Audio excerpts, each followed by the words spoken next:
혹시 ETF를 투자해서 종합과세라는 걸 당해본 적이 있으신가요? 실제로 많은 분들이 이 정확한 세법을 몰라서 금융소득 종합과세에 해당되는 경우들이 많습니다. 오늘 그래서 ETF에 대한 세금을 모두 확인해 보도록 하겠습니다. 안녕하십니까? 슬기로운 금융교육 강석환입니다. 우리는 투자를 하다 보면 이제 수익에 대한 내용 외에 여러 가지 비용들도 신경을 써야 되는데요.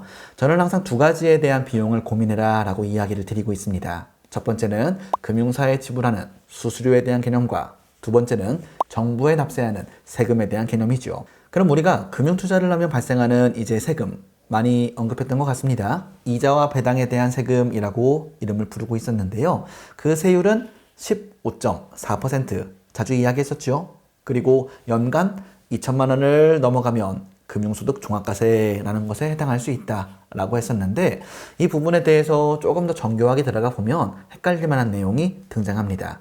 그 부분을 오늘 한번 이야기해 보려고 하는데요. 투자를 하다 보면 두 가지에 대한 소득을 낼 수 있습니다. 첫 번째는 이제 보유를 하고 있으면서 이자, 배당 받는다고 했죠? 그것이 아까 얘기했던 15.4 그 이야기인데, 두 번째, 우리가 이 ETF를 사고 팔아서 이익을 볼 수도 있지 않나요? 그럼 이건 뭐죠? 이자와 배당이? 아니잖아요. 사고 팔아서 번 돈이니까. 이 수익은 매매 차익이라고 부르고 있습니다. 그래서 이 매매 차익과 이자 배당에 대한 이 구조가 다른데, 세금을 계산할 때는 이 매매 차익에 대해서도 어떤 곳들은 배당 소득을 부과하겠다라고 하는 조금 이상한 세법들이 있습니다. 근데 그 이상한 세법 때문에 우리가 고민을 하게 되는 경우가 생각보다 많죠. 그럼 그 부분들을 지금 표를 통해서 한번 보여드리도록 하겠습니다. 자, 표를 보시면 이제 매매 차익과 그리고 그 밑에는 분배금이라고 나와 있죠. 이 분배금이 이자 배당 같은 우리가 받는 그 금융소득이라고 봐주시면 되겠고요. 자, 그러면 이 옆에 보시면 세 가지에 대한 칸이 보이네요. 첫 번째는 국내 주식형 ETF. 어떤 느낌이 드시나요? 삼성. 네, 맞습니다.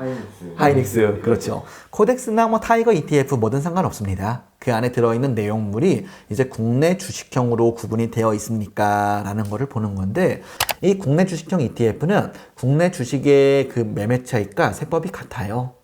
삼성전자 주식 사고 팔아 보신 적 있으시죠? 그러면 그 주식을 사서 판 다음에 돈을 벌잖아요. 그럼 거기에 대해 세금이 있던가요?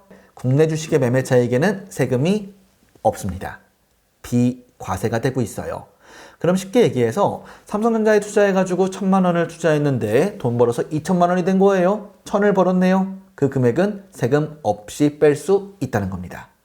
반면 삼성전자를 보유하면서 배당금이 들어올 겁니다. 예를 들어서 배당금을 한 100만 원 받아볼게요. 많이 해보겠습니다. 그러면 100만 원 중에 15만 4천 원은 세금을 내야 한다. 이런 차이인 거죠.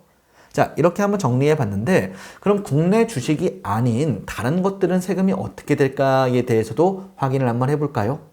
그러면 ETF 중에는 국내 주식이 아닌 ETF들이 있습니다. 우리나라에 생산되어 있지만 채권형, 아니면 원자재 등등등 이 모든 것들을 국내 상장 기타 ETF라고 부르고 있어요.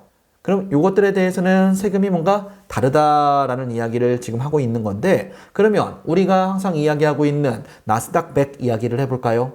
그럼 나스닥 100도 우리나라 돈으로 된 나스닥 100이 있죠?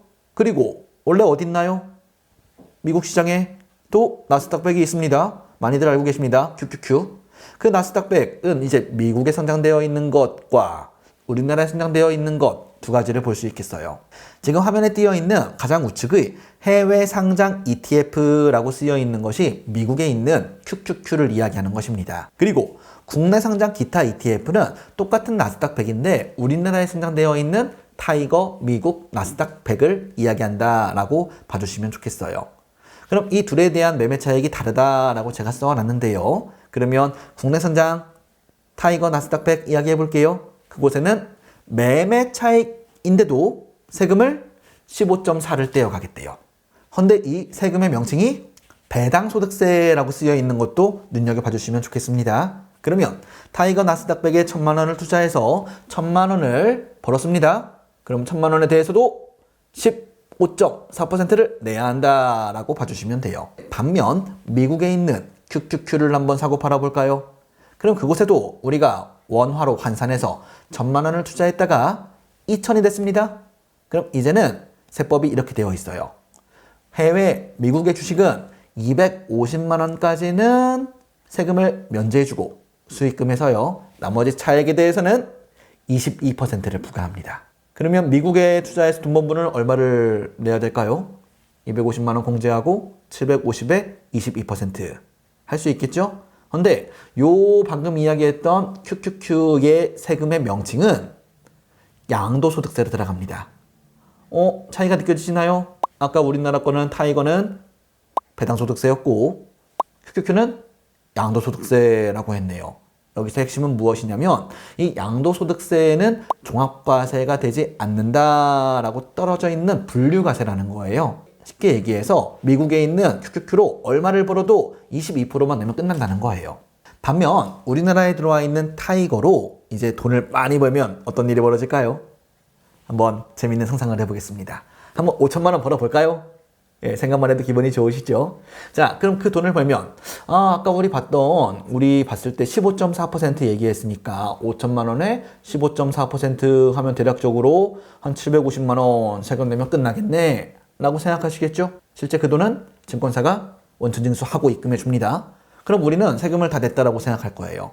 그런데 이 세금의 명칭이 배당소득세라고 했기 때문에 이 금액은 2천만 원을 넘었기 때문에 종합과세가 되어서 다음 해 한 5월달 가까워져 가지고 카톡이 하나 올 겁니다. 금융소득 종합과세에 해당됐습니다 라고 국세청에서 카톡이 올 거예요. 그럼 우리는 이 차액분에 대한 세금을 더 납부해야 되는 그런 일들을 겪게 되십니다. 그렇기 때문에 우리가 투자하는 이 ETF가 매매 차익에 대해서는 과세가 되는지, 과세가 된다면 어떻게 과세가 되고 있는지 그 내용을 모두 이해해야 합니다. 그러면 한번 예시를 들어볼까요? 우리가 만약 5천만 원이라는 이런 큰 돈을 벌게 된다면 어떻게 해야 될까요? 한 번에 다 팔아가지고 종합과세를 당하면 안 되겠죠? 그럼 어떻게 하면 조금 더 유리한 전략을 취할 수 있을까요? 2천만 원씩 나눠서. 맞습니다.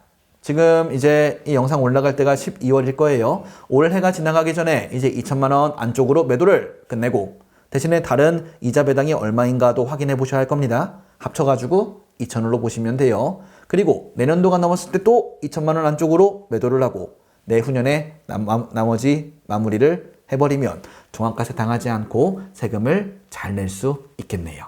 그래서 이 영상을 보신다면 이제 국내 투자하고 해외 투자에 대한 세금 차이가 느껴지실 거예요. 그래서 저는 어떤 걸 더 먼저 하세요 라는 거를 이야기하고자 하는 건 아니지만 만약 우리가 국내 성장된 ETF를 위주로 투자할 거라면 지금 화면에 보이는 이 내용은 일반 계좌들로 거래했을 때 발생하는 적용되는 세법이에요.